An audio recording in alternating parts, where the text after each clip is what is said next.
ॐ अज्ञानतिमिरान्धस्य ज्ञानाञ्जनशलाकया चक्षुरुन्मीलितं येन तस्मै श्रीगुरुवे नमः। श्रीचैतन्यमनोभीष्टं स्थापितं येन भूतले स्वयं रूपकदा मह्यं ददाति स्वपदान्तिकं। वन्देऽहं श्रीगुरुः श्रीयुतपदकमलं श्रीगुरून् वैष्णवांश्च श्रीरूपं साग्रजातं सहगणरघुनाथान्वितं तं सजीवं साद्वैतं सावधूतं परिजनसहितं कृष्णचैतन्यदेवं श्रीराधाकृष्णपादान् सहगणललिता श्रीविशाखान्वितांश्च। हे कृष्ण करुणा सिन्धु दीनबन्धु जगत्पते गोपेश गोपिकान्त राधाकान्त नमोऽस्तुते। तप्त कांचन गौरांगी राधे वृंदावनेश्वरी वृषभानुसुते देवी प्रणमामि हरिप्रिये। वाञ्छाकल्पतरुभ्यश्च कृपा सिन्धुभ्य एव च पतितानां पावनेभ्यो वैष्णवेभ्यो नमो नमः। अनंतकोटि वैष्णववृंद की जय।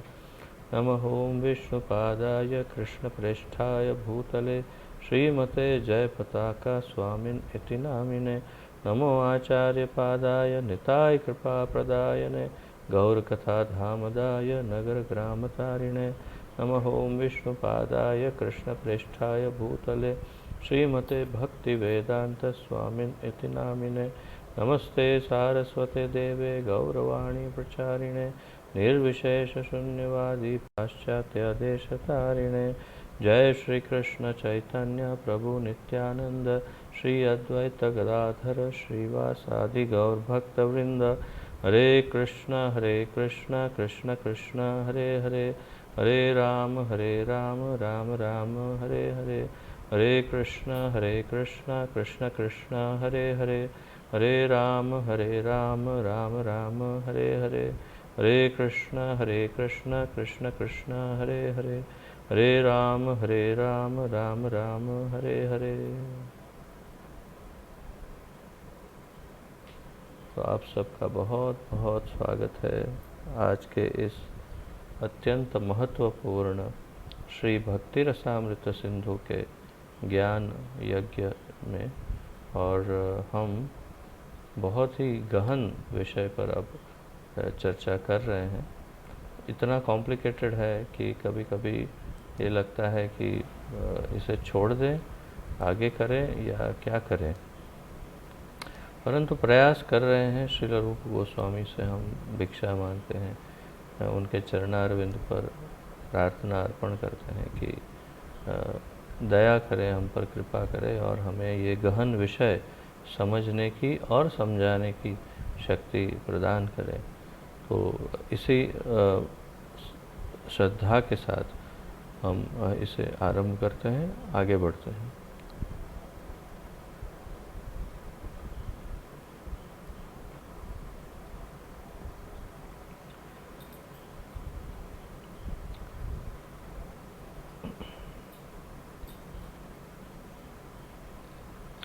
तो अभी हम वास्तव में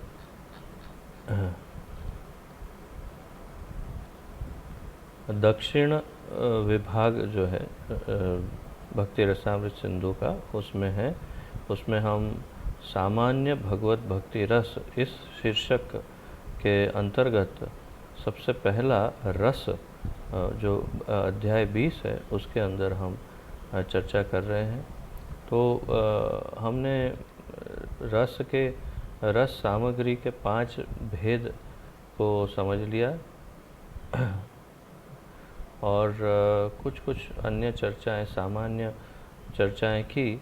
और फिर अब जब अत्यंत गहन चर्चा शुरू हो रही थी तो फिर हमने विराम लिया था। तो आज वहीं से आगे बढ़ेंगे और वहीं से पढ़ने का आरंभ करेंगे। थोड़ा सा पूर्व का भी पढ़ लेंगे ताकि वो कनेक्शन बना रहे।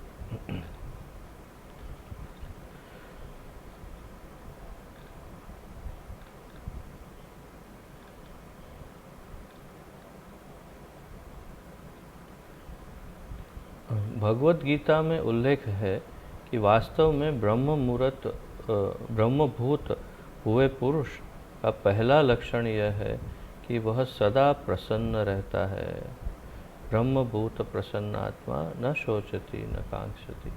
इस आनंदमय जीवन की उपलब्धि भगवद गीता या श्रीमद् भागवत का श्रवण करने से होती है अथवा उन पुरुषों का सत्संग करने से होती है जो कृष्ण भावना के दिव्य जीवन में बड़ी रुचि रखते हैं।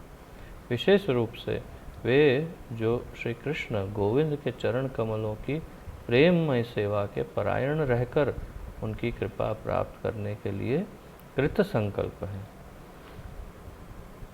अब जो कह रहे हैं वो इसी के संदर्भ में, इस भाव से उत्साहित होकर जो सदा भगवान की प्रसन्नता का विधान करने वाली वैधि भक्ति के परायण रहता है, उसमें आलंबन और उद्दीपन नामक दो प्रकार के विभाव का उदय होता है। इस भाव से उत्साहित होकर, किस भाव से उत्साहित होकर कि जो कृष्ण के दिव्य जीवन में बड़ी रुचि रखता है, विशेष रूप से वे जो कृष्ण के चरण कमलों की प्रेममय सेवा के परायण रहकर उनकी कृपा प्राप्त करने के लिए कृत संकल्प है। कृत संकल्प अर्थात कि दृढ़ निश्चय है।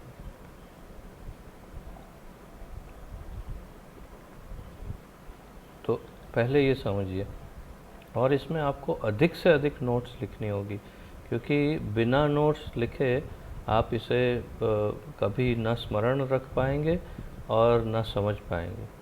इसलिए मेरा ये आपसे अभिप्राय ये है, सुझाव है कि आप यदि इसे अच्छे से समझना चाहते हैं तो लिखिएगा, अपनी भाषा में लिखिएगा, अपनी समझ के अनुसार लिखते जाइएगा साथ साथ। तो पहले ये समझिए कि ऐसे व्यक्ति जो कृत संकल्प है भगवान की भक्ति में आगे बढ़ने के लिए, भगवान के चरण कमल की सेवा करने के लिए, जिसे रुचि है इसमें, भगवान की लीलाओं में आदि, तो संपूर्ण रूप से जो भगवान के परायण होना चाहता है और उनकी सेवा करना चाहता है प्रेममय, और उनकी कृपा प्राप्त करने के लिए जो दृढ़ निश्चय है, ऐसे भाव वाले, ऐसे उत्साहित व्यक्ति को क्या होता है, जो सदा भगवान की प्रसन्नता का विधान करने वाली वैधि भक्ति के परायण रहता है। तो ऐसा व्यक्ति सदैव वैधि भक्ति का भी पालन करता है, जो भगवान के परायण रहते हैं। तो उनका क्या होता है फिर आगे, उसमें ऐसे भक्त में आलंबन और उद्दीपन नाम के दो प्रकार के विभाव का उदय होता है। आलंबन और उद्दीपन ऐसे दो विभाव का क्या होता है, उदय होता है। इस प्रकार वह परमानंद में निमज्जित हो जाता है। तो यहाँ पर तीन शब्द हैं, विभाव, आलंबन और उद्दीपन, और जो तीनों ही हमारी समझ से बिल्कुल परे हैं ये शब्द। ये क्या है, हम कभी सामान्य जीवन में इन तीनों में से किसी का उपयोग नहीं करते। तो इसे समझने के लिए थोड़ा प्रयास करते हैं। पहले मैं आपको जो सामान्य जगत में जिसे अलग अलग रूप से समझाया जाता है, उनमें से कुछ प्रकार से आपको समझाने का प्रयास करता हूँ।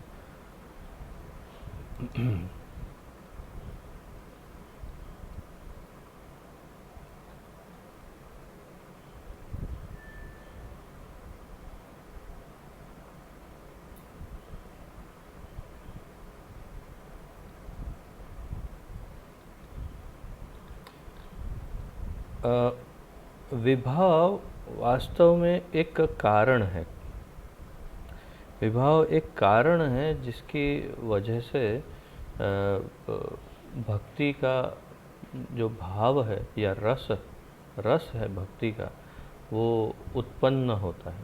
तो भक्ति का रस उत्पन्न होने का जो कारण है उसे विभाव कह सकते हैं। तो उसके हम थोड़े उदाहरण देखते हैं। हाँ, विभाव का अर्थ है भाव को प्रकट करने वाले कारण को विभाव कहते हैं। विभाव का अर्थ क्या है? भाव को प्रकट करने वाला कारण। जैसे मैंने बताया, कोई कारण है जिसके कारण वो भाव या प्रेम प्रकट हो रहा है, या वो रस उत्पन्न हो रहा है। अर्थात वे सभी साधन जिनके कारण हमारे मन में भाव उत्पन्न होते हैं उन्हें विभाव कहते हैं।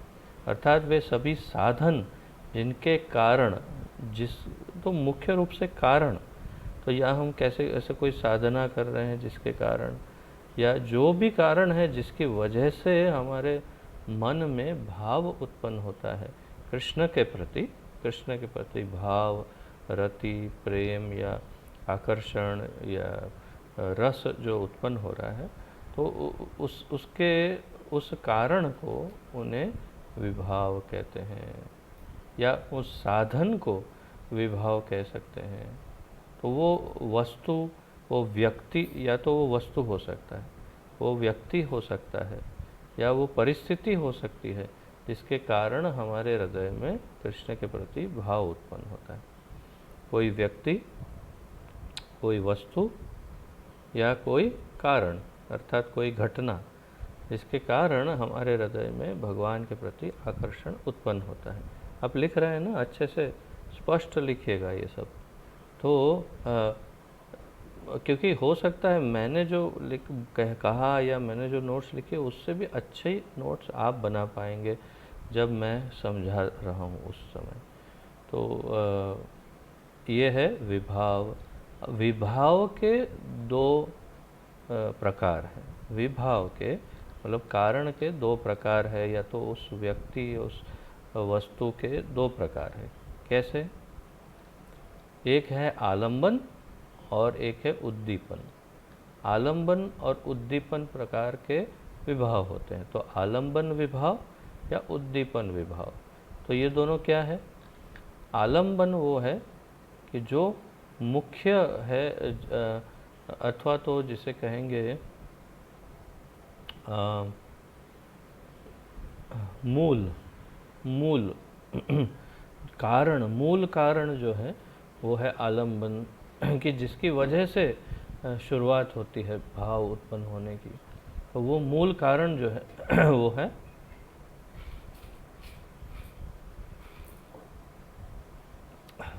आलंबन।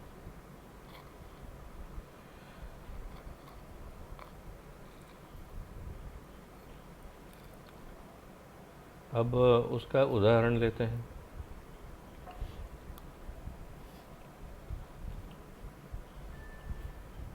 उदाहरण है श्रृंगार, भगवान का श्रृंगार। तो दो प्रकार के लोग हैं, एक बाह्य जीवन जीने वाले, सामान्य जीवन जीने वाले लोग, और एक है शुद्ध भक्त। तो जब सामान्य व्यक्ति भगवान के सामने आता है तो ऐसे उनके विग्रह को देख करके, ऐसे मस्तक झुका के, आंख बंद करके 2 मिनट खड़े रह करके फिर चले जाते हैं। और फिर कोई पूछता है तो बोलता है हाँ अच्छा लगा, बहुत अच्छा लगा। और एक शुद्ध भक्त है, वो जैसे ही भगवान के विग्रह के सामने आता है, या स्वयं भगवान के सामने भी, तो भगवान के विग्रह के श्रृंगार को देख करके इतना इसके हृदय में भाव उत्पन्न होता है कि वो भाव विभोर हो जाता है, और उसके हृदय में छुपा हुआ कृष्ण प्रेम जो है वो बाहर उछलने लगता है। तो सिर्फ भगवान का श्रृंगार देख करके वो अत्यंत व्यथित हो जाता है, अर्थात कि प्रेम से, भाव से। तो वो एक एक श्रृंगार की एक एक वस्तु को वो देखता है, और उसके गुणों को देख करके क्या कहेंगे, उन गुणों के गुणगान करने लगता है मन में। भगवान ने कितनी अच्छी पगड़ी पहनी है, क्या बात है, कितनी सुंदर पगड़ी, आहा। ये देखो किस तरह से उनको उनके कान के ऊपर से कपोल पर से लेकर के कैसी पगड़ी बांधी। आहा, भगवान को ये फूलों से जो सजाया है, क्या सुंदर फूल लगाए हैं। और उनके कर्ण फूल देखो, उनके पगड़ी के ऊपर जो फूल है देखो, और उनकी माला तो देखो क्या सुंदर है। अच्छा, अरे उनके कुंडल देखे, आहा, क्या अद्भुत है, अद्भुत कुंडल, ऐसे देखे नहीं कभी। तो ये भाव उत्पन्न हो रहा है भगवान के श्रृंगार को देख के। तो मूल क्या है? मूल है श्रृंगार। तो इसे कहते हैं आलंबन। क्या कहते हैं इसे? कहते हैं आलंबन विभाव। आलंबन विभाव। तो आलंबन विभाव क्या है यहाँ पर? यहाँ पर आलंबन विभाव है भगवान का श्रृंगार। और उद्दीपन, तो उद्दीपन जो जागृत हुए मनोभावों को प्रदीप्त या उत्तेजित करे, अर्थात बढ़ाए, उसे कहते हैं उद्दीपन या उद्दीपन विभाव। तो किस प्रकार जो अपने हृदय, हमारे हृदय में जो भाव, भक्त के हृदय में जो भाव जागृत हो गया है, आलंबन हो चुका, प्रारंभ हो गया है उसका। आलंबन का एक अर्थ प्रारंभ भी है या मूल भी है। तो मूल या प्रारंभ हो गया, फिर कुछ ऐसा और होता है जिसकी वजह से वो भाव और ज़्यादा बढ़ के एकदम पूरा सब जगह फैल जाता है।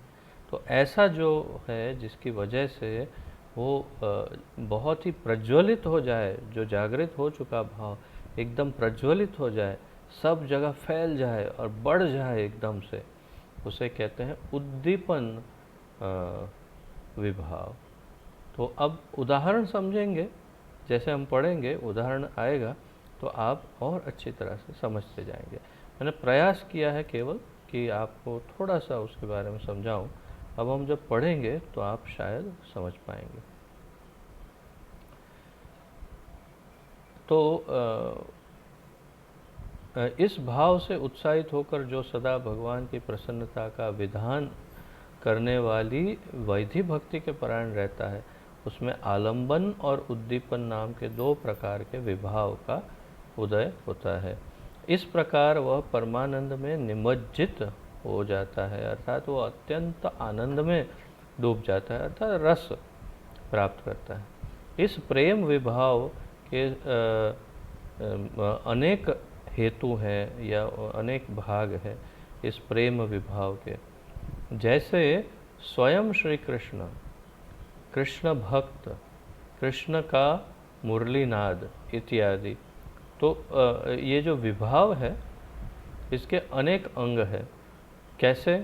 जैसे स्वयं कृष्ण, कृष्ण स्वयं ही एक विभाव है, या कृष्ण के भक्त जो हैं वो भी एक विभाव हो सकते हैं, जैसे गोपियाँ या श्रीमती राधा रानी, ग्वाल बाल सखा, गाय आदि।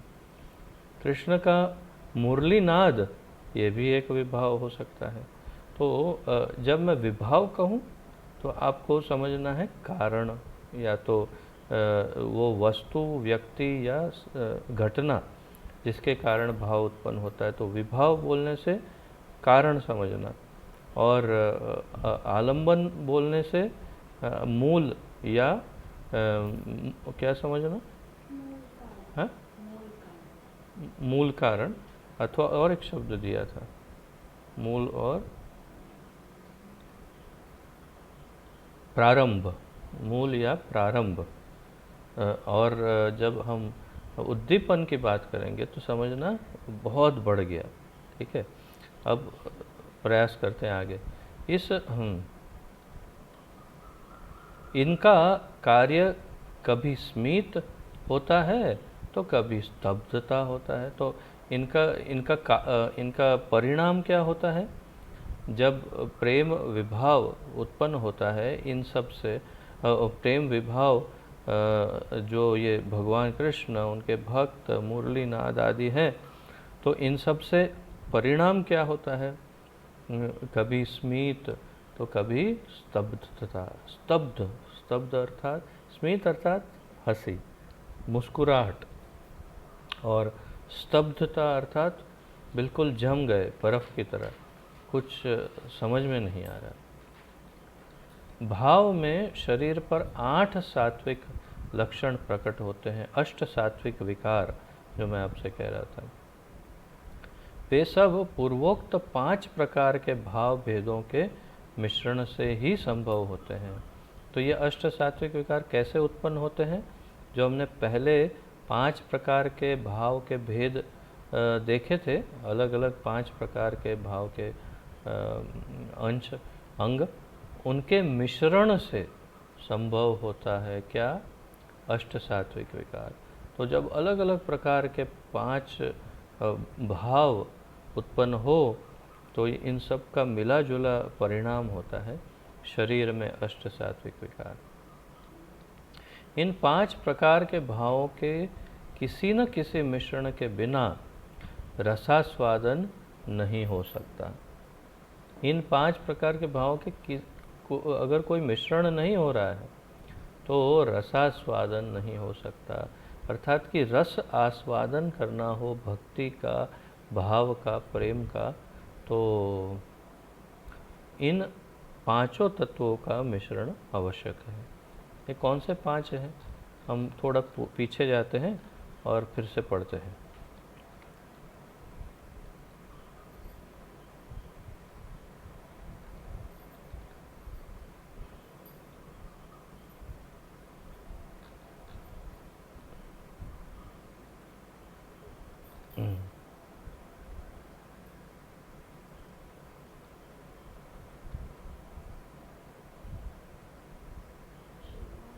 हाँ, शुरुआत में है एकदम। हाँ, भक्ति रसामृत सिंधु के इस विभाग में 5 लहरियाँ हैं। विभाव लहरी, अनुभाव लहरी, सात्विक भाव लहरी, व्यभिचारी भाव लहरी तथा स्थायी भाव लहरी। तो ये 5 अंग जो हैं वे।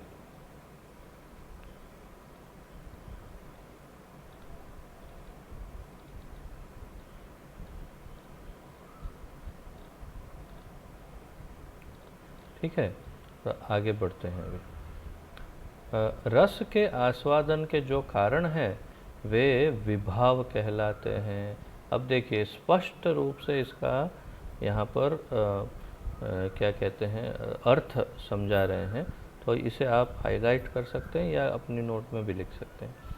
रस के आस्वादन के जो कारण हैं, रस आस्वादन के कारण जिससे रस या भाव या जो भी है उत्पन्न हो रहा है, वे विभाव कहलाते हैं। विभाव किसे कहते हैं? रस के आस्वादन का कारण जो है उसे विभाव कहते हैं। तो विभाव के 2 प्रकार हैं, आलंबन और उद्दीपन। अग्नि पुराण में विभाव का वर्णन इस प्रकार है। अग्नि पुराण में इसका वर्णन किया है।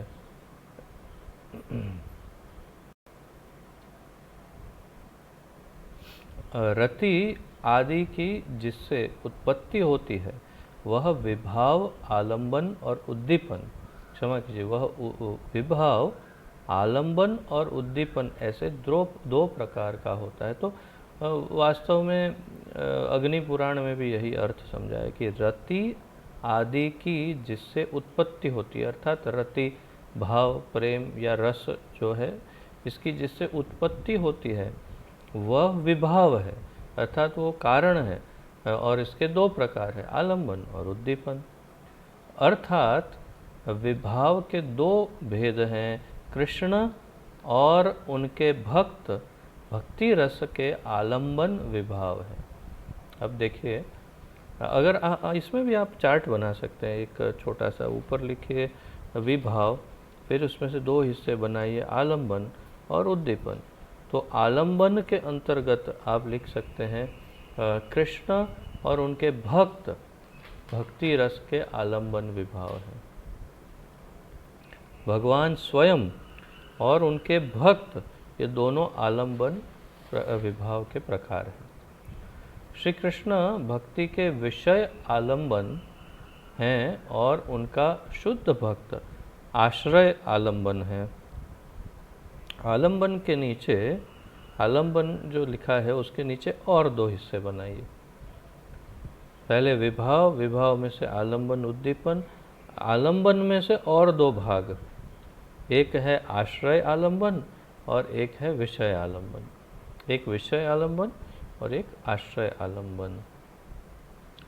तो श्री कृष्ण भक्ति के विषय आलंबन है। मूल विषय जो है भक्ति का कौन है? भगवान ही तो है। भगवान नहीं तो भक्ति कैसी? तो मूल जो है उसका, वो मुख्य विषय वो है भगवान स्वयं, और उनका शुद्ध भक्त आश्रय आलंबन है। तो एक है विषय आलंबन जो है भगवान स्वयं, और आश्रय आलंबन अर्थात कि जिसमें फिर ये भक्ति आगे बढ़ती है, पनपती है या स्थिर होती है, जिसमें ठहरती है भक्ति, वो है भक्त भगवान का। क्योंकि बिना भक्त के भगवान किस काम का? ये भी है ना। भगवान किसे कहेंगे? भगवान उसे कहेंगे जिसके भक्त हों, या तो बिना कोई भक्त के कैसे कोई भगवान बन सकता है? तो अर्थात कि भक्त में ये ठहरती है या तो विश्राम करती है भक्ति, और इसे आश्रय, विश्राम जहाँ होता है उसे आश्रय कहा जाता है, तो उसे आश्रय आलंबन कहते हैं।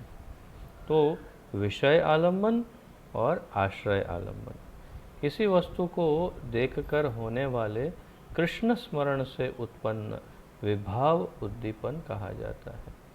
किसी वस्तु को देखकर होने वाले कृष्ण स्मरण से उत्पन्न विभाव को उद्दीपन कहा जाता है। फिर से, किसी वस्तु को देखा आपने, जो सामान्य जीवन में आपको शायद ये अनुभव भी अब तक हो चुका होगा कि हम जब कृष्ण विषय में अधिक से अधिक चिंतन करते हैं तो कई बार वो वस्तु न होने पर भी हमें कृष्ण संबंधित दिखती है। उदाहरण के तौर पे कभी आप कुछ ऐसी वस्तु दूर से देखते हैं, आपको लगता है अरे ये तिलक लगाया, देखो उन्होंने तिलक लगाया, और फिर ध्यान से देखते हैं तो कुछ उनके कपोल पर चमक होती है। या तो फिर कोई ऐसी वस्तु दिखती है तो आप बोलते हैं हाँ मोर पींछ है, देखो मोर पींछ जैसा लग रहा है, अरे नहीं ये तो कुछ कलरफुल कुछ और चीज़ है।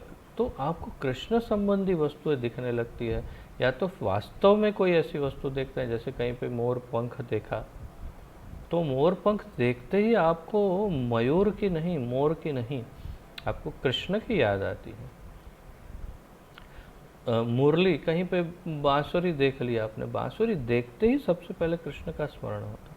मक्खन को देखते ही आपको कृष्ण का स्मरण हो, तो किसी वस्तु को देखकर होने वाला कृष्ण स्मरण जो है उसे विभाव, उस विभाव को उद्दीपन कहा जाता है। क्यों? क्योंकि वो भड़काता है उस रस को कि कृष्ण तो है नहीं और उसकी याद आ रही है। तो आप मूल कारण तो नहीं है, अंदर भक्ति तो आ गई है, परंतु ऐसे ऐसे वस्तुओं को, ऐसी ऐसी वस्तु को देख करके वो आपका जो प्रेम अंदर है वो और बढ़ने लगता है या तो उभर के आता है, तो उसे उद्दीपन कहते हैं। भगवान श्री कृष्ण जो अचिंत्य शक्तियों और ज्ञान, आनंद आदि संपूर्ण महागुणों के नित्य निधान हैं, वे ही भक्ति रस के आलंबन कारण हैं।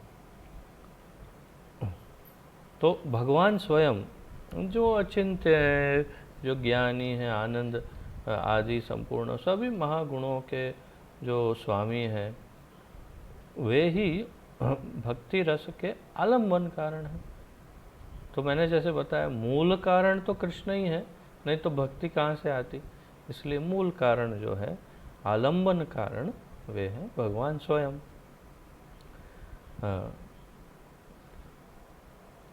अपने स्वयं के अन्य स्वरूपों और सब अवतारों से वे भक्ति रस के उद्दीपन भी बन जाते हैं। तो भगवान परम शक्तिशाली हैं और अपने आप को विभाजित भी करते हैं। तो वे इस प्रकार अपने आप को विभाजित करते हैं कि वे स्वयं ही उद्दीपन भी वे स्वयं ही बनते हैं। अर्थात कि देखिए, अपने स्वयं के अन्य रूपों और अवतारों से वे भक्ति रस का उद्दीपन भी बन जाते हैं। अब एक उदाहरण, भगवान कृष्ण की भक्ति किससे होती है? कृष्ण से। तो कृष्ण कौन है?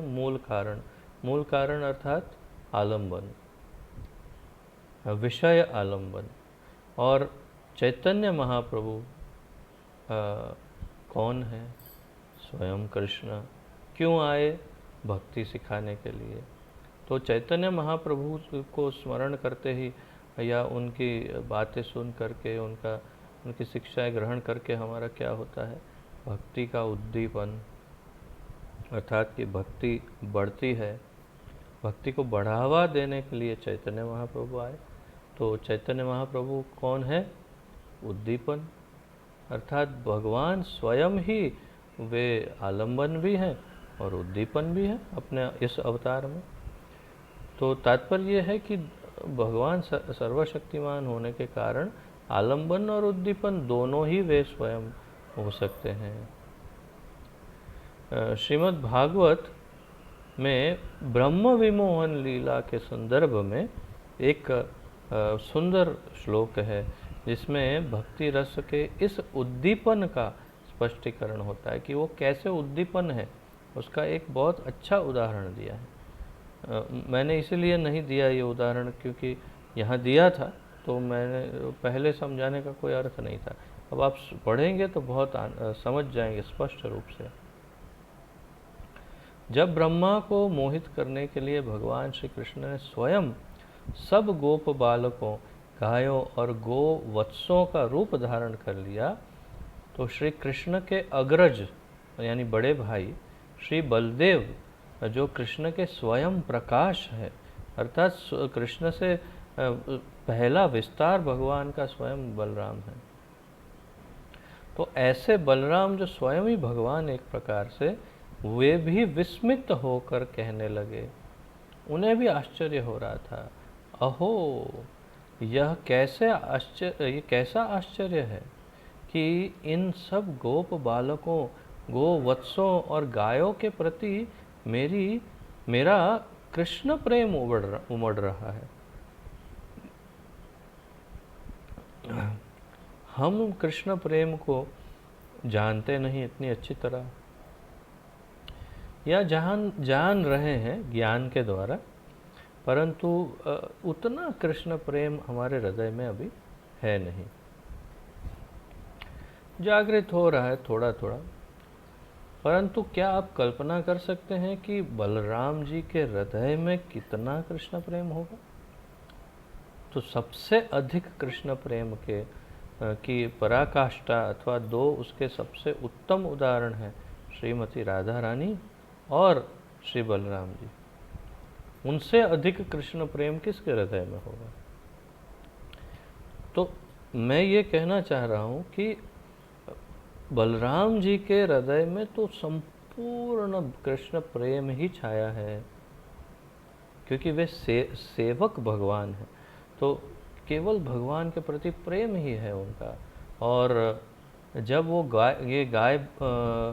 गाय के बच्चे और ग्वाल बालों को देखते हैं तो अचानक उनको वो और कुछ नहीं, कृष्ण प्रेम उमड़ रहा है, कह रहे हैं। तो स्पष्ट रूप से कह रहे हैं, क्योंकि वे पहचानते हैं अपने कृष्ण प्रेम को कि मेरे हृदय में तो प्रेम एक ही है और कोई प्रेम नहीं है। कौन सा प्रेम है? तो मेरे हृदय में कृष्ण प्रेम है। लेकिन मैं इन गाय को, इन बछड़ों को और इन ग्वाल बालों को देखता हूँ तो मुझे कृष्ण प्रेम क्यों उमड़ रहा है? आश्चर्यचकित हैं, विस्मित है। तो तात्पर्य यह है कि भगवान जब अपना अपने आप को विस्तारित करते हैं गाय बछड़े आदि गोप बालकों में, तो रहते तो स्वयं कृष्ण ही है ना, है तो कृष्ण ही, और इसीलिए उनके संपर्क में आते ही, क्योंकि वे कारण है मूल, और कारण होने के बावजूद वे दूसरा रूप धारण कर लिए हैं। तो अब ये ग्वाल बाल आदि जो हैं वे सब उद्दीपन हैं, अर्थात कि वे बलराम जी के हृदय का कृष्ण प्रेम प्रज्वलित कर रहे हैं और ज़्यादा बढ़ा रहे, एकदम से बाहर निकाल रहे हैं। तो इन्हें कहेंगे उद्दीपन विभाव। तो ये ग्वाल बाल बछड़े वास्तव में है तो कृष्ण ही, परंतु ग्वाल बाल बछड़े आदि जो है वो सब उद्दीपन विभाव है, जिसके कारण बलराम जी का प्रेम बढ़ रहा है। और मूल कौन है? वो मूल रूप से वो कृष्ण ही है। इसलिए कृष्ण ये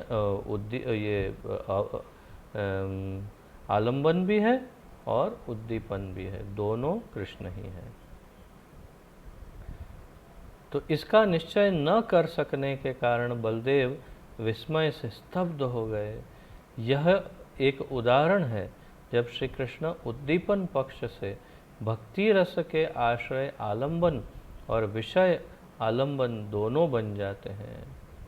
आश्रय आलंबन और विषय आलंबन दोनों कृष्ण बन जाते हैं उद्दीपन पक्ष से, अर्थात कि भगवान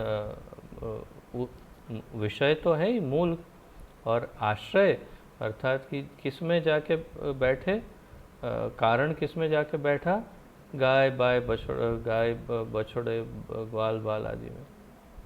और उसका परिणाम क्या हुआ? बलराम जी का प्रेम बढ़ गया, तो उद्दीपन हो गया। अब आशा है कि आप समझ पाए होंगे। बस इतना ही है, इससे ज़्यादा भारी आगे कुछ है नहीं। तो इतने इस पर भी काफ़ी मनोमंथन करना होगा। अब जो आ रहा है बड़ा सरल है, इसलिए आपको इसमें कोई परेशानी नहीं होगी समझने में, परंतु इसे अच्छी तरह से मत ये समझने का प्रयास करिए। मैं चाहता हूँ कि अगले अध्याय में जाएं, उससे पहले इसी की चर्चा एक बार और कर लेते हैं, ताकि आपको कोई डाउट ना रहे। तो यदि आप में से किसी को कोई इसके विषय में प्रश्न आदि हो तो पूछ सकते हैं। मैं गारंटी नहीं देता हूँ कि मैं उत्तर दे पाऊँगा कि नहीं, परंतु प्रयास करूँगा।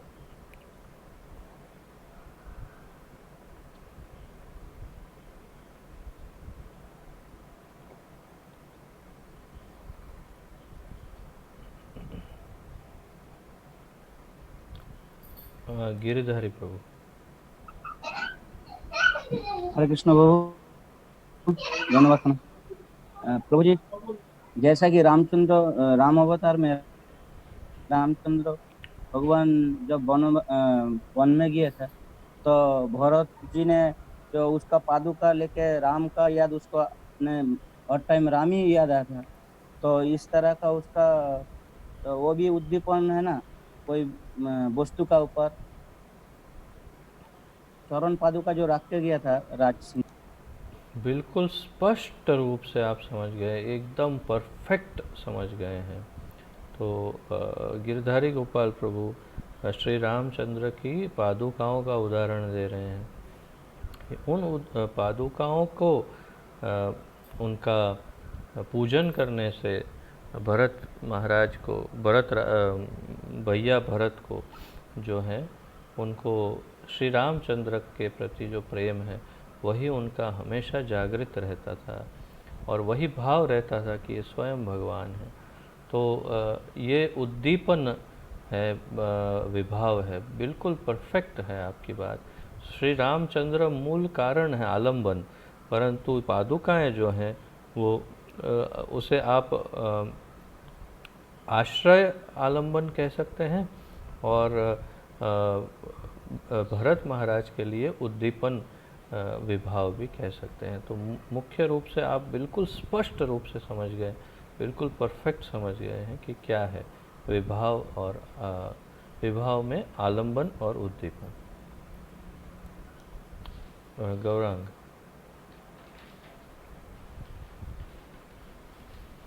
हरे कृष्णा प्रभु जी। प्रभु जी, जैसा कि बता कि शुद्ध भक्त के हृदय में जब कृष्ण प्रेम का उदय होता है तो उसको उद्दीपन कहते हैं। तो क्या जो साधारण भक्त से जो शुद्ध भक्त बनने का जो मार्ग होता है उसमें भी उद्दीपन आता है, क्योंकि उसमें भी कृष्ण प्रेम का धीरे धीरे उदय होता है, तो उसमें हम कोई उदाहरण ले सकते हैं? इसमें शुद्ध भक्त या अशुद्ध भक्त या काम मिश्रित ज्ञान मिश्रित भक्त या किसी भी उत्तम मध्यम कनिष्ठ किसी भी लेवल का कोई इसके अंदर कोई क्या कहते हैं प्रश्न ही नहीं है, क्योंकि हाँ क्या नहीं, ये किसी का भी हो सकता है। ये कारण एक सामान्य जो कनिष्ठ भक्त है उसके उसे भी किसी कारण से, कोई भी कारण से उसके अंदर कृष्ण के प्रति आकर्षण या भाव उत्पन्न हो सकता है। तो कनिष्ठ हो चाहे वो उत्तम भक्त क्यों ना हो, कारण कोई हो जिसके वजह से उसका प्रेम जागृत हो, ये तो संभव है, क्यों नहीं है। और वैसे ही उद्दीपन भी तो वही है। एक बार थोड़ा सा स्पार्क भी अगर आया है, एक इतना सा भी अग्नि का एक इतनी सी ज्वाला भी हो तो क्षमा कीजिए, उसे बढ़ाया तो जा ही सकता है, और उसके बढ़ाने के लिए जो कारण है वो कुछ भी हो सकते हैं। तो और वो किसी के भी हृदय में हो सकते हैं, आवश्यक नहीं है कि वो शुद्ध भक्त में ही हो, ऐसे कोई आवश्यकता नहीं है, किसी भी लेवल पर हो सकता है। हम सबको इसका अनुभव है ही, लेकिन हम इन शब्दों को समझेंगे तो हम समझ पाएंगे कि हाँ हाँ हमें भी अनुभव है, परंतु हमें इन शब्दों को पहले समझना होगा। विभाव, आलंबन, उद्दीपन, इसे अगर अच्छी तरह समझ गए तो हम समझ जाएंगे। जैसे गिरधारी प्रभु बहुत अच्छी तरह समझ गए कि परंतु ऐसा हमसे हमारे साथ भी हो सकता है। जरूरी नहीं है कि जैसे कि कोई कनिष्ठ को आप देखिए, कोई कनिष्ठ भक्त जब मंदिर में जाते हैं, आश्चर्य की बात है कि जो मध्यम भक्त हैं उन्हें ये नहीं इतना प्रसन्न करता, परंतु कनिष्ठ भक्त को देखो, विशेष रूप से हमारे इस्कॉन वृंदावन में जब वे फूल अंदर से भगवान के चरणों से लेकर फूल बांटते हैं, तो बाहर से आए हुए जो हैं, जिसे हम कनिष्ठ कहें या कनिष्ठ भी ना हो, परंतु इतने प्रसन्न, इतने प्रभावित हो जाते हैं कि ऐसी भीड़ लगाते हैं कि जो आगे वाले हैं लगता है वो उनकी वहीं समाधि बन जाएगी, इतने दबा दबा करके उनको आगे से हाथ डाल डाल के फूल के लिए वो करते हैं। और जब फूल प्राप्त करते हैं तो उनके चेहरों को देखो आप, इतनी प्रसन्नता का रस आस्वादन कर रहे होते हैं वो, कि उन्हें देखकर हमें लगता है कि हमें तो इतना आनंद नहीं होता है ये फूल लेकर, क्योंकि अब वर्षों से इसे प्राप्त कर रहे हैं, परंतु उनको उनके लिए बहुत बड़ा कारण है, ये बहुत बड़ा इसे आप कारण भी कह सकते हैं, विषय आलंबन, या फिर आप इसे उद्दीपन के लिए भी कह सकते हैं। Temporary is not the question, time is not the question, कितने समय के लिए है ये यहाँ कोई चर्चा ही नहीं है। यहाँ चर्चा है विभाव की, आलंबन की और उद्दीपन की। समय की कोई मर्यादा नहीं बताई इसमें। बलराम जी ऐसा नहीं कि विस्मित होकर के बस 1 साल तक विस्मित ही रहे, कुछ समय तक विस्मित होकर फिर समझ गए होंगे ना कि ये तो स्वयं ही है कृष्ण, तो फिर वो भाव प्रेम रहता है, लेकिन 1 साल तक रहेगा, फिर क्या होगा।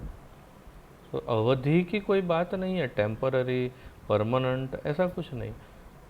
कारण है, कारण की वजह से उत्पन्न हुआ है मूल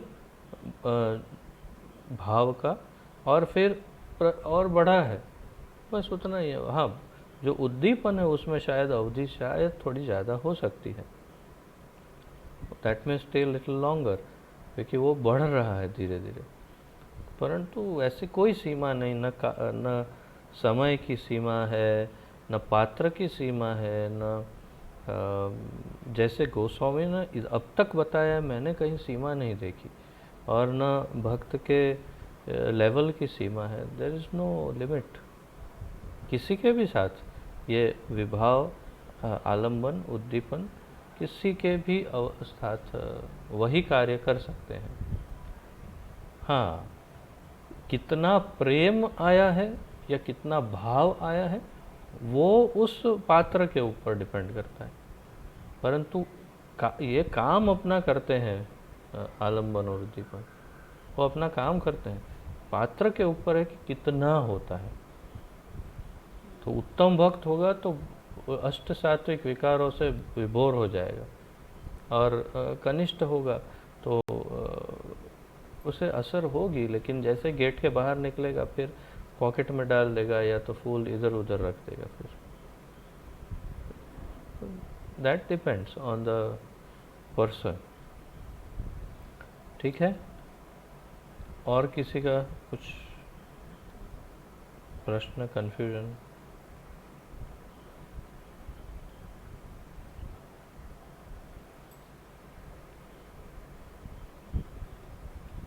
ठीक है, तो फिर आगे बढ़े। तो अगला चैप्टर तो बहुत ही सरल है और बहुत ही आनंददायक भी है। आनंददायक तो सब कुछ है, परंतु इसमें हमें इसलिए विशेष आनंद आएगा क्योंकि इसमें भगवान के गुण हैं।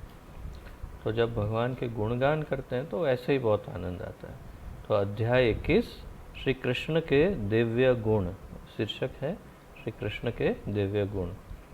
श्री कृष्ण स्वरूप आवृत, श्री कृष्ण का स्वरूप आवृत और प्रकट दो प्रकार का है।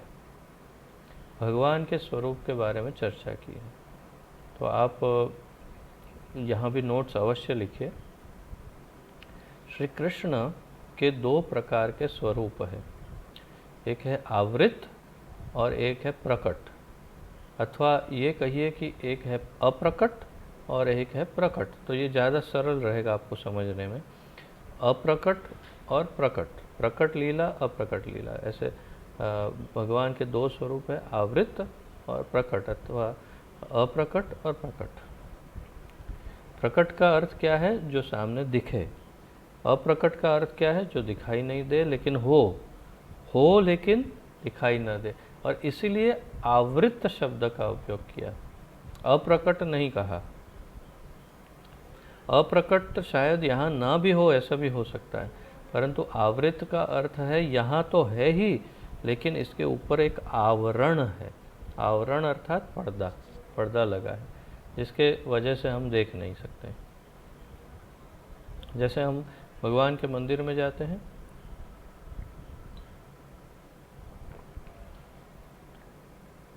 और भगवान के हम आगे पर्दा लगा हुआ होता है, और फिर कोई कहे कि हाँ ठीक है चलो दर्शन हो गया चले, तो आप क्या कहेंगे? क्या बात करते हैं, दर्शन तो हुआ ही नहीं है।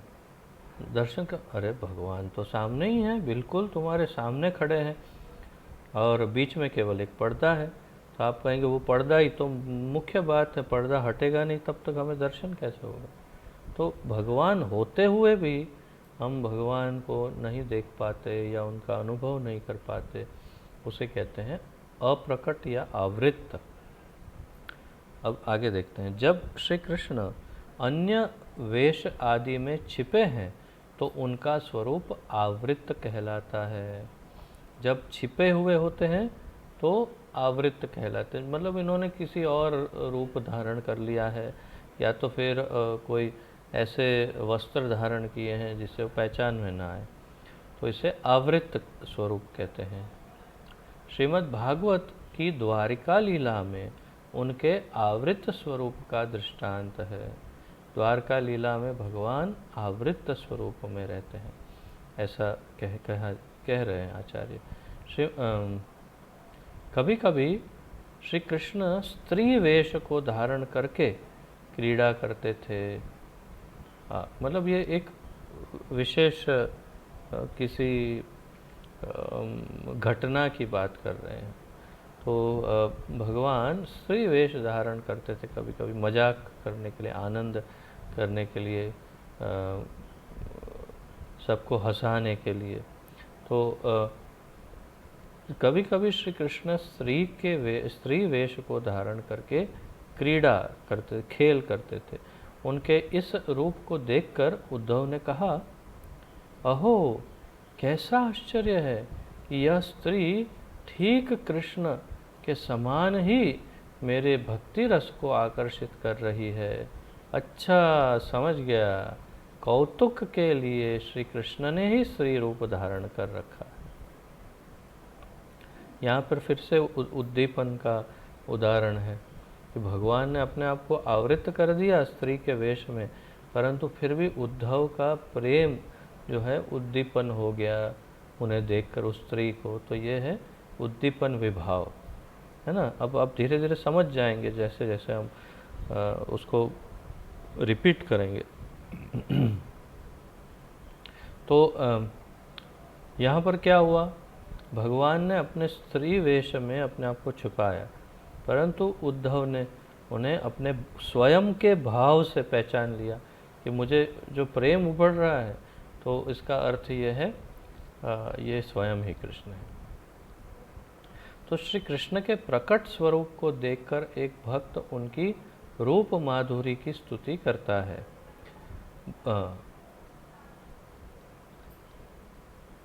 भगवान को जब स्वयं देखते हैं तो उनकी रूप की स्तुति करने लगता है भक्त कि भगवान आपने कितना सुंदर ये पहना है, कैसे दिखते हैं ये वो। तो भगवान श्री कृष्ण का स्वरूप कितना अतिशय मधुर है। उनकी शंख सी ग्रीवा, कमल का मान मर्दन करने वाली नेत्र लालिमा, श्याम तमाल शरीर, छत्र युक्त शीर, यह सब बस देखते ही बनता है। तो ये उनके गुणों का वर्णन शरीर के। उनके वक्षस्थल पर, छाती पर श्रीवत्स हैं और हाथों में शंख चक्र धारण किए हुए। इस प्रकार सुंदर रूप में प्रकट श्री माधव अपने दिव्य गुणों के दर्शनों से मुझे दिव्य आनंद प्रदान कर रहे हैं। तो इस प्रकार जब भक्त भगवान को देखता है तो उनका गुणगान करता है। तो श्रील रूप गोस्वामी ने नाना शास्त्रों के आधार पर श्री कृष्ण के निम्नांकित अर्थात अब नीचे लिखे हुए दिव्य गुणों का उल्लेख किया है। श्रील रूप गोस्वामी ने विभिन्न शास्त्रों के आधार पर श्री कृष्ण के दिव्य गुणों का इस प्रकार उल्लेख किया है। वास्तव में रूप गोस्वामी ने भगवान के 64 गुणों का वर्णन किया है। अब हम भगवान के 64 गुणों का यहाँ पर केवल लिस्ट पढ़ेंगे, वर्णन, और फिर उसे आगे वे और गहराई से फिर आगे समझाना प्रारंभ करेंगे कुछ कुछ को रूप गोस्वामी। तो आइए पढ़ते हैं। परंतु आप पहले ऊपर जो हमने चर्चा की उसमें आप समझ गए कि एक है अप्रकट अथवा आवृत और एक है प्रकट। तो जब प्रकट होते हैं भगवान तो आप उनके गुणों का वर्णन करते हैं, और जब अप्रकट होते हैं, आवृत होते हैं, तो जो शुद्ध भक्त होते हैं वो फिर भी उन्हें पहचान लेते हैं। तो ये दो प्रकार है। अब हम उनके गुणों का वर्णन देखते हैं जो रूप गोस्वामी लिखते हैं। सुंदर अंग वाले, संपूर्ण शुभ लक्षणों से युक्त, अतिशय रुचिर अर्थात कि जिसको बहुत इंटरेस्ट है, रुचि है, तेजोमय, अत्यंत तेजस्वी, बलवान, नित्य कौशौर्यमय अर्थात कि शौर्य क्या कहते हैं जो योद्धा के पास होता है, शौर्य, विविध और अद्भुत भाषाओं के ज्ञाता, सत्यवादी, अब भाषाओं के ज्ञाता क्या, स्वयं ही तो मूल है, तो सारी भाषाएं तो उनसे ही उत्पन्न होती है। सत्यवादी, प्रियभाषी। अब सत्यवादी ये एक बड़ा क्वेश्चन मार्क वाला है कि कितना सत्य बोलते हैं भगवान। उनकी लीलाओं में आप देखेंगे तो झूठ पे झूठ, झूठ पे झूठ, इतने झूठ बोले हैं कि जिसकी कोई लिमिट ही नहीं है, और उनको बोला सत्यवादी। बता, ये भी कोई बात हुई?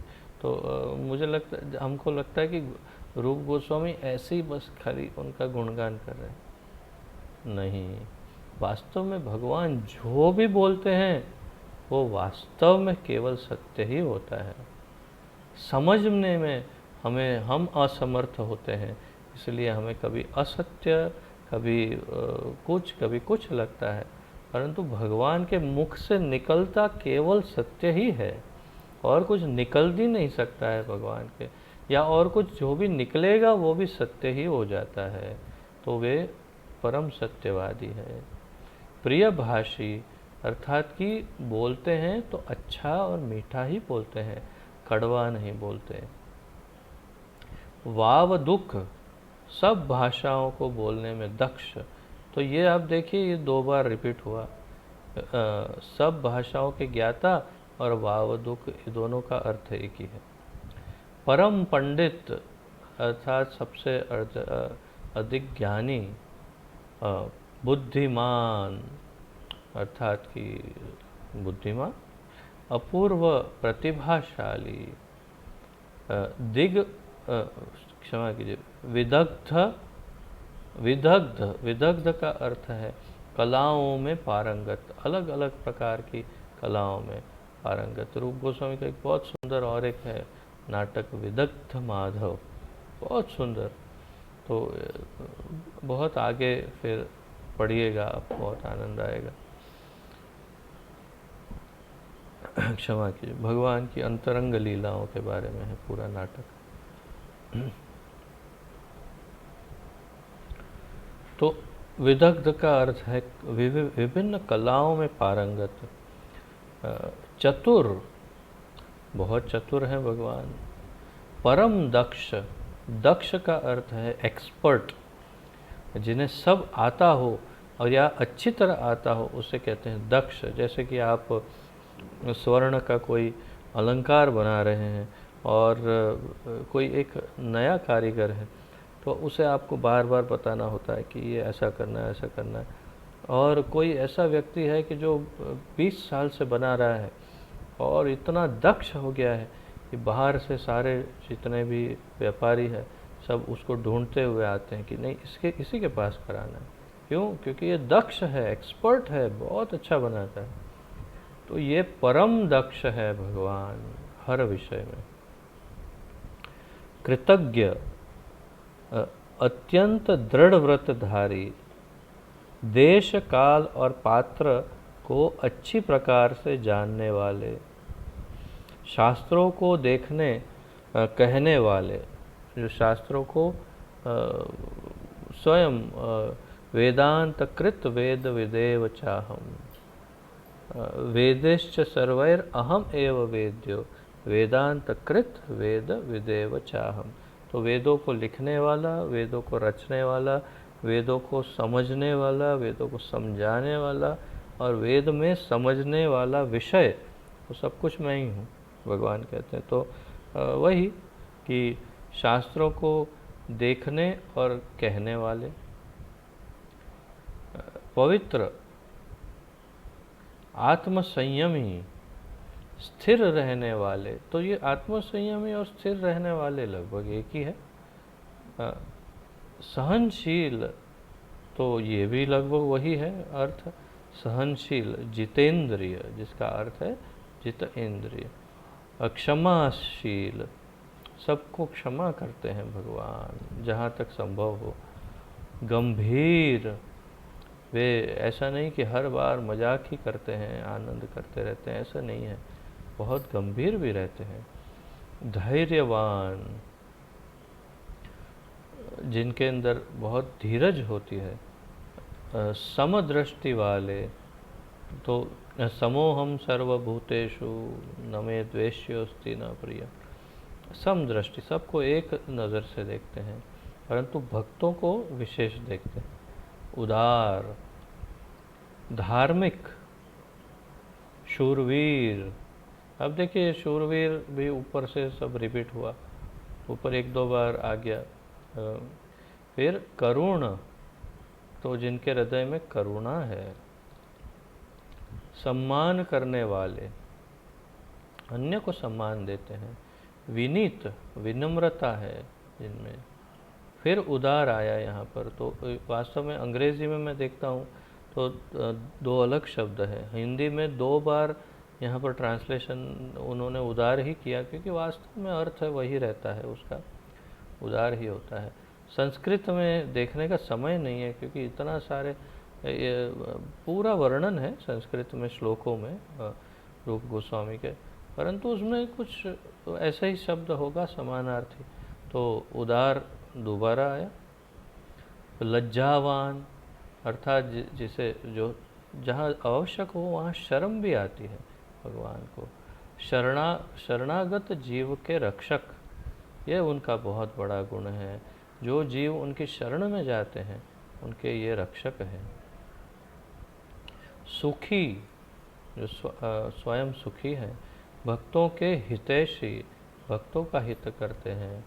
प्रेम के वशीभूत, ये 40वां उनका जो गुण है वो बहुत ही विशेष गुण है, हमारे लिए बहुत महत्वपूर्ण है।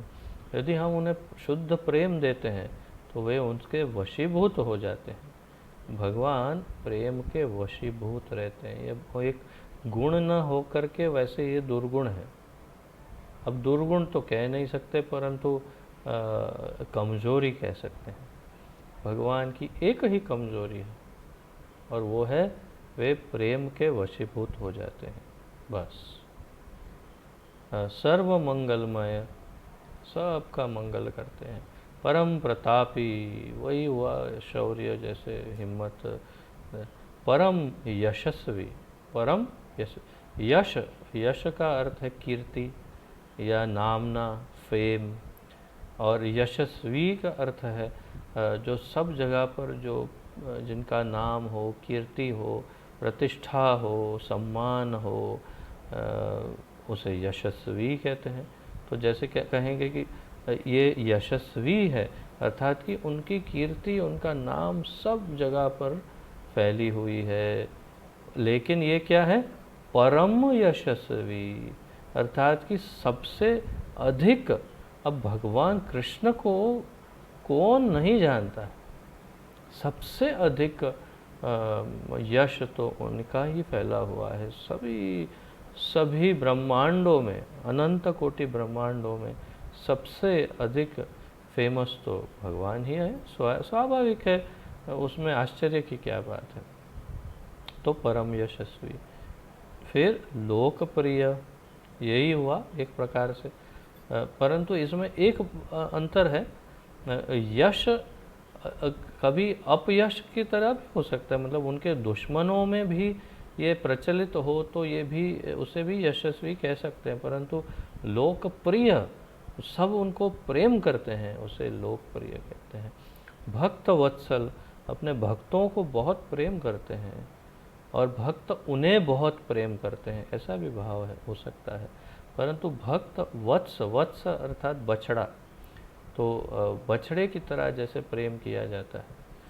सब स्त्रियों के चित्त चोर, ये बड़ा विलक्षण भाव रूप गोस्वामी ने वर्णित किया है। वास्तव में स्त्री शब्द का अर्थ यहाँ पर शरीर से नहीं है। ये कहते ही तुरंत आपने सोच लिया कि सभी स्त्री शरीरधारियों के चित्त चोर नहीं। स्त्री का अर्थ है भाव, जिनका भाव गोपी का, स्त्री का अर्थात कि भोग्य होने का भाव है जिसका, उन सब के चित्त चोर। तो आपने देखा होगा कि कितने पुरुष भक्त हैं भगवान के, उन सब के भी तो चित्त चोर कृष्ण ही हैं। और हम और आप, हम पुरुष शरीर में हैं, फिर भी हमारा तो चित्त ठाकुर जी चुराते हैं। तो हम उस स्त्री के भाव में, अर्थात भोग्य हैं, हम प्रकृति क्या कहते हैं, जीव है हम, तो जीव तत्व होने के नाते हम स्त्री तत्व ही है एक प्रकार से। तो सब स्त्रियों के चित्तचोर, और आप इस प्रकार भी ले सकते हैं कि विशेष रूप से स्त्रियों को, जो स्त्री शरीरधारी है, उन्हें बहुत ही आकर्षित करते हैं, सबके आराध्य हैं, संपूर्ण ऐश्वर्य से युक्त हैं, वरेण्य सामान्य तथा वरेण्य वरेण्य सम्माननीय, क्षमा कीजिएगा,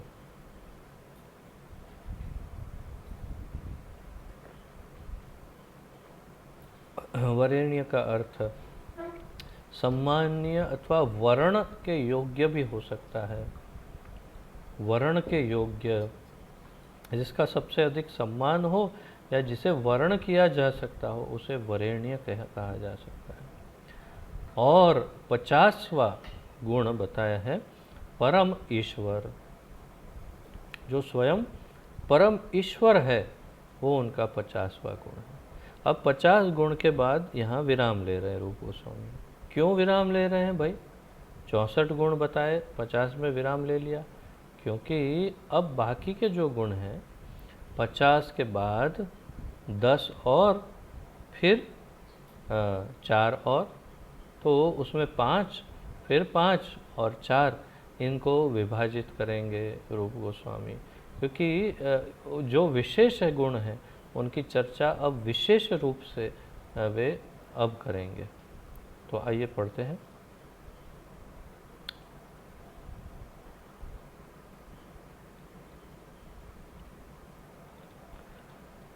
भगवान श्री कृष्ण में ये सभी 50 गुण समुद्र की गहनता से के समान पूर्ण रूप में विराजते हैं। अब ये सबसे बड़ी बात है। ये इसमें से कई, या तो लगभग 50 के 50 गुण मनुष्य में पाए जा सकते हैं, या 2-4 को छोड़ करके लगभग सारे गुण मनुष्यों में पाए जा सकते हैं, देवताओं में पाए जा सकते हैं, परंतु पूर्ण रूप से और समुद्र की गहराई की तरह इतना गहन गुण केवल कृष्ण में है। अर्थात क्षमा कीजिए,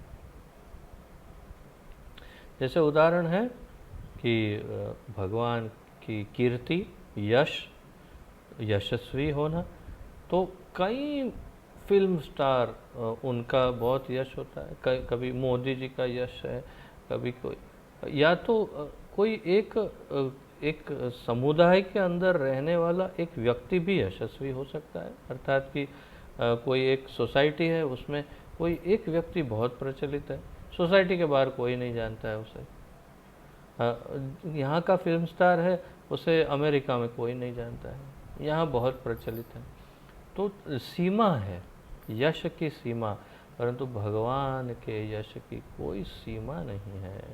तो इस प्रकार ये सारे 50 गुण जो हैं, सभी 50 के 50 गुण समुद्र की गहराई की तरह गहन और विशाल और संपूर्ण है। ये विशेष लक्षण है। भाव यह है कि उनके गुणों की अवधि, परिधि अचिंत्य है। अर्थात कि वो असीम सीमा उसकी नहीं है उनके गुण की, या हम माप नहीं सकते कितना गुण है, पूर्ण है ये गुण। जीव भगवान के भिन्न अंश हैं, हम जीव भगवान के भिन्न अंश हैं, अतः यदि वे भगवान के शुद्ध भक्त बन जाएं तो उनमें भी ये गुण बिंदु रूप में आ सकते हैं। तो हम में भी ये गुण आ सकते हैं। मैंने जैसे पहले कहा, भाव यह है कि भक्तों में ये गुण अत्यंत अल्प मात्रा में रहते हैं, जबकि पुरुषोत्तम श्री कृष्ण में ये सब परिपूर्ण रूप से विराजते हैं। तो इस बात को हमेशा समझिएगा कि जीव में इन 50 गुणों तक के गुण आ सकते हैं, परंतु अल्प मात्रा में। कोई एक गुण भी पूर्ण रूप से नहीं आ सकता है, और जबकि भगवान में ये सारे गुण पूर्ण रूप से होते हैं। ये विशेष अंतर है। इनके अतिरिक्त कतिपय अन्य दिव्य गुण भी हैं। अब मैंने जैसे कहा बाकी अन्य गुणों की अब चर्चा करें, जिनका वर्णन पद्म पुराण में शिवजी ने पार्वती से किया है। इनका विवरण पृथ्वी और धर्म के संवाद प्रसंग में श्रीमद् भागवत में भी है। तो पद्म पुराण में शिवजी कहते हैं और भागवत में पृथ्वी और धर्म के बीच में भी इसी बात की चर्चा है। श्रीमद् भागवत में उल्लेख है, महापुरुष बनने के अभिलाषियों को सदा निम्नलिखित गुणों से विभूषित रहना चाहिए: सत्य, शौच, दया, सहनशीलता, त्याग, संतोष, सरलता, इंद्रिय संयम, मन का निग्रह, तप, समता, तितिक्षा, शांति, वैराग्य, विद्या, ज्ञान, ऐश्वर्य, शूरता, तेज, बल, स्मृति, मृदुता, करुणा, दक्षता, शील, दृढ़ता, स्वतंत्रता, कौशल, कांति, धैर्य, कोमलता, बोलने की क्षमता मेरी कम होती जा रही, ऐश्वर्य, संपूर्ण ज्ञान में पूर्णता, गंभीरता, स्थिरता, आस्तिक्य, यश, कीर्ति, दूसरों का सम्मान और अहंकार रहितता। जिन्हें महत्व की अभिलाषा है वे इन में से किसी भी गुण को बिना वे नहीं हो सकते, बढ़ नहीं सकते, बड़े नहीं हो सकते। अतएव यह निश्चित है कि ये गुण परम आत्मा श्री कृष्ण में अवश्य रहते हैं। सार यह है कि ये सारे गुण भगवान श्री कृष्ण में अवश्य रहते हैं। तो उपरोक्त 50 गुण, ये अभी फिर से 50 गुण बताएं के अतिरिक्त भगवान के श्री कृष्ण में, क्षमा कीजिए, भगवान श्री कृष्ण में 5 अतिरिक्त गुण है जो एक अंश में ब्रह्मा और शिव में भी प्रकाशित होते हैं। उसके पहले 50 जो गुण थे वो जीव में हो सकते हैं, परंतु अब ये 5 गुण जो बताएंगे वो ब्रह्मा जी और शिव जी में भी आंशिक रूप से होते हैं। अब देखिए कौन से हैं। 51वां गुण, सदा एक स्वरूप, एक स्वरूप। 52वां गुण, सर्वज्ञ, सभी वस्तुओं का ज्ञान है। अब आप साथ में ब्रह्मा जी और शिव जी का भी इसमें चिंतन कर सकते हैं। 53, नित्य नूतन, अर्थात कि हमेशा यौवन, और पता नहीं सीरियल वाले क्यों ब्रह्मा जी की बड़ी दाढ़ी दिखाते, मैं समझ में ही नहीं आता। बूढ़ा दिखाते हैं, दाढ़ी दिखाते हैं, एकदम कमज़ोर दिखाते हैं। नित्य नूतन। फिर 54, सच्चिदानंद सांद्र अंग, अर्थात कि सत चित आनंदमय और आनंदमय। और 55 है, समस्त सिद्धियों द्वारा सेवित, सभी सिद्धियां उनकी सेवा करती है, भगवान की या शिव जी की या ब्रह्मा जी की भी। तो ये है 55 गुण। अब श्री कृष्ण के 5 गुण और भी है जो नारायण विग्रह में प्रकाशित रहते हैं। तो अब 55 गुण तक शिव जी और ब्रह्मा जी में भी रह सकते हैं, परंतु अब जो बाकी 5 गुण हैं वे शिव जी और ब्रह्मा जी में भी नहीं होते। ये 5 गुण केवल नारायण में और कृष्ण में होते हैं। कौन से? 56, अचिंत्य महाशक्ति से युक्त, जिसका कोई कल्पना नहीं कर सकते ऐसी महाशक्तिशाली। 57, जिनके विग्रह से कोटि कोटि ब्रह्मांड प्रकट होते हैं, जो उनके अंग के एक एक छिद्र से एक एक ब्रह्मांड उत्पन्न होता है। ये नारायण में और कृष्ण में ये गुण हैं। फिर 58, सब अवतारों के स्रोत, सब अवतार सार शिरोमणि, सभी अवतारों के मूल, सर्व कारण कारणम, गोविंद आदि पुरुषम, गोविंदम आदि पुरुषम। तो जो मूल है जिनके अंदर से बाकी सारे अवतार उत्पन्न होते हैं, तो सब अवतारों के मूल नारायण। या कृष्ण। 59 अपने द्वारा मारे गए शत्रुओं को मुक्ति दाता, जिन्हें मारते हैं उनको मुक्ति दे देते हैं। और 60वां गुण है आत्मा रामों को, आत्मा राम अर्थात कि जो मुनि होते हैं, जो ऋषि होते हैं, भक्त होते हैं, साधक होते हैं, को अपनी ओर आकर्षित करने वाले, इन साधकों को अपनी ओर आकर्षित करते रहते हैं भगवान। तो ये उनका विशेष 60वां गुण है। इन 60 दिव्य गुणों के अतिरिक्त श्री कृष्ण में 4 ऐसे भी गुण हैं जो देवों में, जीवों में, तो क्या स्वयं नारायण में भी नहीं है।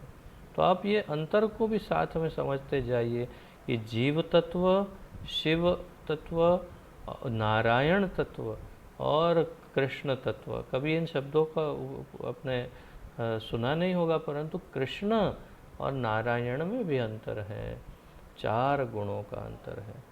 अर्थात अगर इस प्रकार समझाएं तो 64 गुण है कृष्ण में, 60 गुण है नारायण में, 55 गुण है शिव जी और ब्रह्मा जी में, 50 गुण तक हो सकते हैं जीवों में। इस प्रकार आप वर्णन करते हैं। अब देखते हैं ये 4 गुण क्या है, बहुत ही विशेष। ये हैं 61वां गुण, सब प्रकार की अद्भुत और चमत्कारमय लीलाओं को करना, विशेषतः बाल लीला के सागर, जो चमत्कारी लीलाओं को करते हैं बालपन में, और सब किसी भी, वैसे हर प्रकार की जो लीला करते हैं बड़ी चमत्कारी होती है और अद्भुत होती है। ये गुण नारायण में भी नहीं, वे भी ऐसी कोई चमत्कारी बालपन की लीलाएं और ऐसी लीलाएं नहीं करते। तो इन 4 गुणों को एक विशेष नाम दिया है माधुरी। तो क्योंकि ये मधुर है, अत्यंत मीठा है और विशेष है, नारायण में भी नहीं है, इसलिए इसको कहते हैं लीला माधुरी, जो पहला गुण है।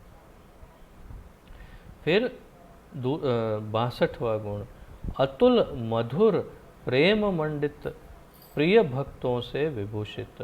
तो इनके अत्यंत प्रेमी भक्त बहुत ही प्रेममय उनके साथ आदान प्रदान करते हैं, आस्वादन करते हैं।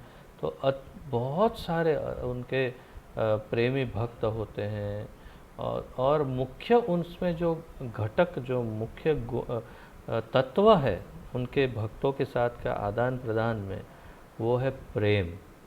तो ये विशेष लक्षण नारायण के साथ भी नहीं है, क्योंकि उसमें ऐश्वर्य भाव है। तो भक्त को भी वो एक ऐश्वर्य भाव की वजह से एक विस्मित रहता है भक्त की, नारायण। परंतु ये जो प्रेम है, इतना प्रेम कि बच्चा ग्वाल बाल जो सखा है भगवान का, वो उन्हें मार कर परेशान करके, रुला करके भी आनंद लेता है, और लगता है कि ये उन्हें परेशान कर रहा है, परंतु मूल तत्व प्रेम का है। तो ये प्रेम जो है वो एक मुख्य गुण है, जिसे कहते हैं प्रेम माधुरी। ये है 62वां गुण। और 63 नंबर का गुण है अपनी मुरली के कलकुजन से त्रिभुवन गत प्राणियों के चित्त को हरने वाले। अर्थात कि अपनी मुरली से, वेणु से, मुरली वादन, वेणु वादन करके सभी जीवों के हृदय को छीनने वाले, हरने वाले, चुराने वाले। तो ये है वेणु माधुरी या वंशी माधुरी, वेणु माधुरी कहा जाता है इसे। तो ये है 63वां गुण। और 64वां गुण, अब देखिए ना, नारायण का भी बंसी नहीं बजाते, तो ये गुण केवल कृष्ण में है। और 64वां गुण, जिससे अधिक अथवा जिसके तुल्य कोई रूप, किसी के पास रूप न हो, ऐसी रूपश्री से संपूर्ण चराचर जगत को विस्मित करने वाले। तो जो सभी को अत्यंत आकर्षित करे ऐसा उनका रूप कैसा है? मदन मोहन, अर्थात कि जो कामदेव भी उनको देखकर बेहोश हो जाते हैं। कामदेव सबसे स्वरूपवान माने जाते हैं, लेकिन स्वयं कामदेव उनको देखकर बेहोश हो जाते हैं। और कितने सुंदर हैं, इतने अत्यंत आकर्षक हैं कि नारायण भी उनसे आकर्षित हो जाते हैं। आपको आश्चर्य होगा ये कैसे हो सकता है, परंतु ये एक शास्त्र में, भूल गया कौन से शास्त्र में है, किसी एक पुराण या शास्त्र में एक कथा है कि एक बार अचानक जो है अर्जुन गायब हो गए। तो भगवान सब जगह ढूंढे ढूंढे ढूंढे, कहीं नहीं मिले। पता चला कि जो नारायण है, कारणोदक्षाय विष्णु या कोई भी होंगे, गर्भोदक्षाय जो भी हो, तो वे, हाँ, कारणोदक्षाय विष्णु, महाविष्णु ही है। तो महाविष्णु जो है उन्होंने अर्जुन को चुरा लिया। अरे आश्चर्यचकित हो गए, पहुंच गए कारण समुद्र और नारायण के सम्मुख आ गए। तो ये सब देख कर के अर्जुन बहुत विस्मित हो गए। तो कृष्ण ने बताया, फिर नारायण कहते हैं कि मुझे कृष्ण के दर्शन करने थे, इसीलिए मैं जानता था कि जब मैं उनके भक्त को यहाँ लाऊंगा तो उनके पीछे पीछे भगवान अवश्य आएंगे, तो इसलिए मैं आपको यहाँ ले आया, अर्जुन से कहते हैं। तो तात्पर्य क्या है कि नारायण भी कृष्ण के दर्शन करना चाहते हैं। इतने सुंदर कृष्ण हैं, अर्थात कि सबसे अधिक सुंदर है कृष्ण, हाँ, एक से कम। और वो कौन है? मदन मोहन मोहिनी। मदन मोहन कृष्ण और उसको भी मोहने वाली श्रीमती राधा रानी। तो राधा रानी से अधिक सुंदर तो नहीं है कृष्ण, परंतु हाँ, राधा रानी के बाद इस संपूर्ण सृष्टि में सर्वाधिक सौंदर्य उनका है, और इसलिए उसे कहते हैं रूप माधुरी। तो ये उनका 64वां गुण है। लीला माधुरी, प्रेम माधुरी, वेणु माधुरी और रूप माधुरी, ये 4 विशेष गुण हैं। विशेषतः गोविंद में विलक्षण रूप से ये 4 गुण पाए जाते हैं। पूर्वोक्त गुणों के साथ इन 4 असाधारण गुणों की गणना करने पर श्री कृष्ण के कुल गुण 64 बनते हैं। श्रील रूप गोस्वामी ने श्री परमेश्वर के रूप में इन सब गुणों को सिद्ध करने हेतु नाना शास्त्र प्रमाण प्रस्तुत किए हैं। तो इन्हें भगवान स्थापित करने के लिए कृष्ण को और इन 64 गुणों को सिद्ध करने के लिए उन्होंने अलग अलग शास्त्रों से प्रमाण दिए हैं, जो हम जिसका अध्ययन कल से आरंभ करेंगे। तो कल से हम इन शास्त्र के प्रमाण का अध्ययन आरंभ करेंगे। इसमें रूप गोस्वामी सिद्ध करेंगे कि कृष्ण ही पूर्ण भगवान है और ये 64 गुण उन्हीं के हैं। तो आज के लिए इतना ही। किसी का अब कोई प्रश्न आदि कुछ हो तो पूछ सकते हैं।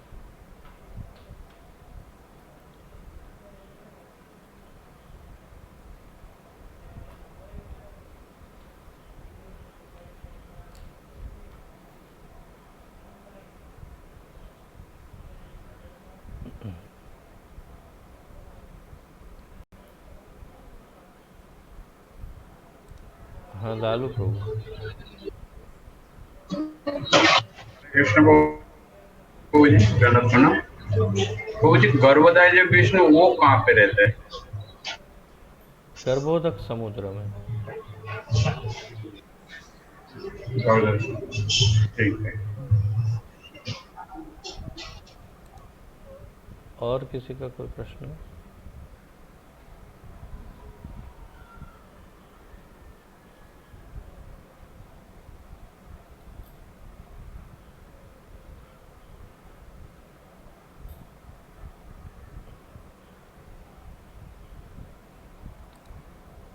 हाँ, गौरांग। हरे कृष्णा प्रभु। प्रभु जी, जैसे कि मैंने सुना है लेक्चर्स में कि ब्रह्मा जी एक पोस्ट है, तो जीव तत्व मैक्सिमम 50 गुणों तक आ, कर सकते हैं विकसित, और ब्रह्मा जी 55, ऐसा क्यों? मतलब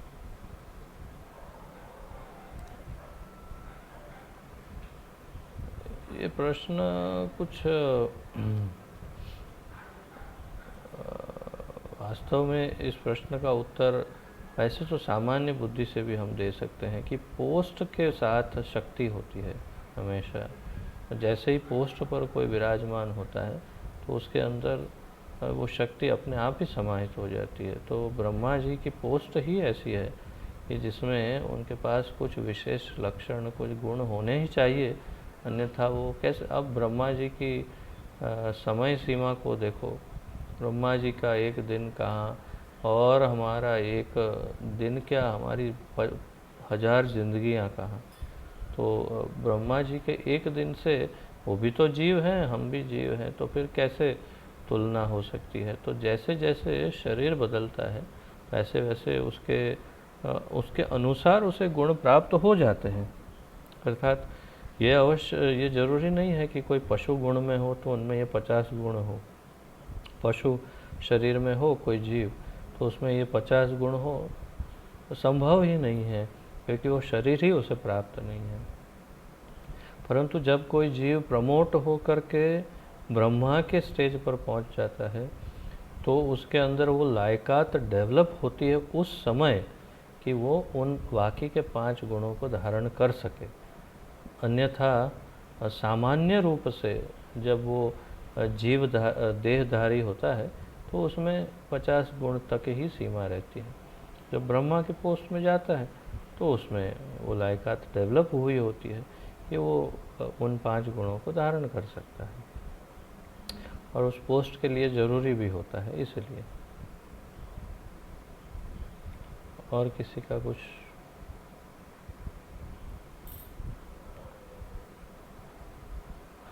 तो ठीक है, आज के लिए इतना ही। आज यहाँ पर विराम लेते हैं, कल फिर आगे बढ़ेंगे। हाँ, कल होगा ना, कल क्लास है और कल हम आगे बढ़ेंगे इसी विषय से। आप सबका बहुत बहुत धन्यवाद। श्री भक्ति रसामृत सिंधु की जय। श्रील रूप गोस्वामी प्रभुपाद की जय। पतित पावन अभय चरणारविंद भक्ति वेदांत स्वामी श्रील प्रभुपाद की जय। पतित पावन गुरु महाराज की जय। अब सब भक्तों की जय हो। निताय गौर प्रेमानंदे। हरि हरि बोल। हरे कृष्ण। आप सबको दंडवत प्रणाम।